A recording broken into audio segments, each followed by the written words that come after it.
तैयारी तो हम सबसे पहले कर रहे हैं।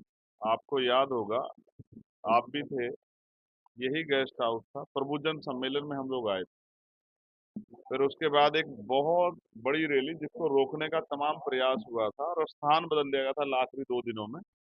लेकिन फिर भी बहुत बड़ी रैली हुई थी ऐतिहासिक, फिर भी हम लोग मिले थे। तो हम तो 2025 से अपनी तैयारियां कर रहे हैं और अभी तो ये विजिट चलती रहेंगी। ये विजिट तो सिर्फ कार्यकर्ताओं का जो सक्रियता है उसको जांचने के लिए और चुनावी तैयारी कैसे और उनको मजबूत करनी है, क्योंकि प्रभारी कई जगह जो है घोषित किए गए हैं। 45 प्रभारी भी आजाद समाज पार्टी ने अपनी तैयारी के आधार पर घोषित कर दिए हैं और उनमें भी बहुजन समाज के सभी लोगों को मौका दिया उसको जांचने परखने के लिए, क्योंकि आगरा तो आप ये समझिए कि ये बहुजन समाज का किला है। हालांकि आगरा फेमस तो ताजमहल के नाम से है, लेकिन एक समय ऐसा भी था कि बहुजन समाज के लोगों की सबसे बड़ी शक्ति आगरा में थी और संख्या भी बहुत विशाल का है।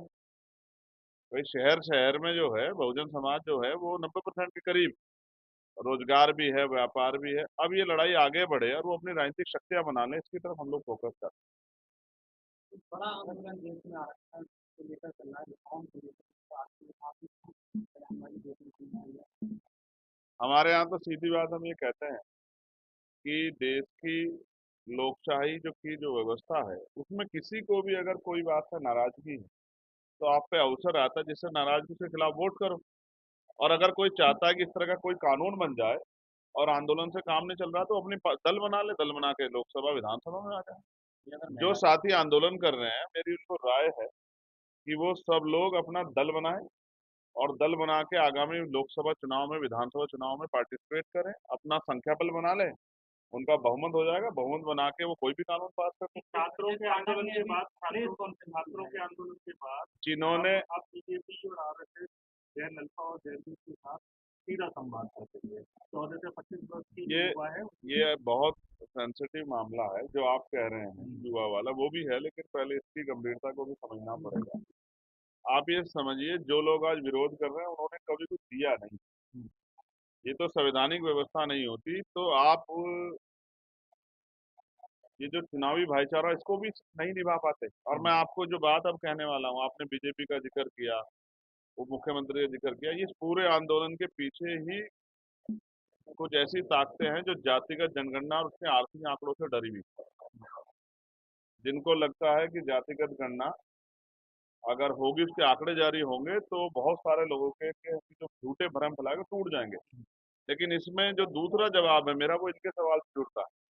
शिक्षा, पेपर लीक, रोजगार जैसे मुद्दों पे नौजवान इकट्ठा हुआ था और जब नौजवान इकट्ठा हुआ तो सरकार ने दिमाग लगाया कि इनको कैसे तोड़ा जाए। नौकरियां सरकार दे नहीं रही है, अवसर दे नहीं रही है और तमाम तरह की जो है आवश्यकता की पूर्ति नहीं कर रही है। अच्छे स्कूल नहीं है, अच्छे कॉलेज यूनिवर्सिटियां नहीं है, अच्छे सड़क नहीं है। मैं एतमादपुर गया था, गारा हो रहा है गोडे गोडे। तो मैं ये बात आपको इसलिए बताऊं, सरकार को लगा और उन ताकतों को जिनका मैं जिक्र कर रहा हूँ, जो संगठन बने हुए हैं, जो अपने आप को राष्ट्रभक्त संगठन कहते हैं, उन्होंने दिमाग लगाया कि एकता कैसे तोड़ा जाए। तो उनमें से कुछ लोगों को चिन्हित करके ये आरक्षण वाले मुद्दे पर आगे कर दिया कि जो युवाओं की एकता बनी थी देश के विभिन्न इंपोर्टेंट मुद्दों पे आवाज उठाने की, संघर्ष करने की, वो मुद्दे पीछे छूट जाए। लेकिन हम ऐसा नहीं होने देंगे। मैं फिर आपसे कह रहा हूँ, छात्रों के भविष्य के साथ किसी भी तरह की खिलवाड़ बर्दाश्त की नहीं जाएगी। आपको याद होगा और आप रिसर्च कर लेना, भीम आर्मी का जो जन्म है, उसकी जो पहचान है देश दुनिया में, वो भीम आर्मी पाठशाला से थी। और पाठशाला हम लोग क्यों चला रहे थे? जब आप पाठशाला के बारे में जानेंगे तो ये भी जानेंगे क्यों चला रहे थे, क्योंकि सरकारी सिस्टम, सरकारी स्कूलों की हालात बहुत खराब है, जर्जर है। टीचर नहीं है, पर्याप्त टीचर नहीं है, बिल्डिंग अच्छी नहीं है, स्वास्थ्य सेवाएं नहीं है, सुविधाएं नहीं है, किताबें समय पे नहीं मिल रही है, शौचालय नहीं है, पेयजल पेयजल पदार्थ यानी कि पानी और वो आवश्यक सुविधाएं नहीं है, अच्छी शिक्षा नहीं मिल रही। इसलिए हमने पाठशालाएं चलाई कि हम अपने बच्चों को पढ़ा सकें, उनकी नींव मजबूत कर सकें। समय लगा तो इसको किस तरह से देखते हैं कि छात्रों के ऊपर इस तरह अगर इतने बड़े पद पे बैठे व्यक्ति के पूरे सहयोग और देश की दूसरी बड़ी पार्टी के नेताओं, जिनके 100 एमपी हैं लोकसभा में, अगर उनको एफआईआर कराने में इतना समय लग रहा है, वो भी सही एफआईआर, बैलेट गन चली है और बच्चा जिंदा है, उसके घर के अंदर है, तो आप समझिए कि देश में अघोषित इमरजेंसी, हिटलर साइज जैसे हालात हैं। इनसे लड़ना पड़ेगा।